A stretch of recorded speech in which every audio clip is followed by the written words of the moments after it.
आज मी ना घोल माशाचा खारा आणलाय. अलिबागवरून घेतला होता. तो आज बनवतोय.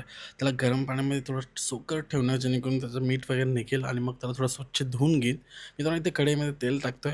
हे मी टाकतोय अद्रक लसूण ठेचलेला, चॉप केलेला कांदा टाकतोय, मस्त परतवून घ्यायचा आहे. थोडी मिरची टाकतोय, त्याच्यामध्ये कढीपत्ता टाकतो आणि ते पण मस्त परतवून घ्यायचं आहे. एकदम सिंपल वेमध्ये बनवतोय. हा थोडासा वाटण आहे. वाटणची रेसिपी मी कॅप्शनमध्ये टाकतो. तो सगळा मिक्स करून घ्या.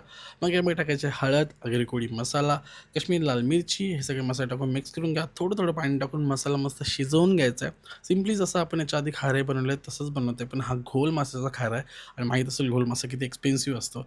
टोमॅटो टाकतोय. टोमॅटो टाकून पण मिक्स करून घ्या.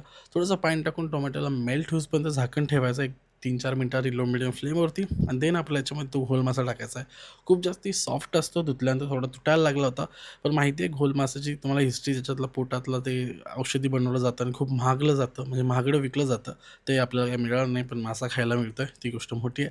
असं बनवा, एन्जॉय करा आणि हा घोल मासा भेटला तर एकदा नक्की ट्राय करून बघा.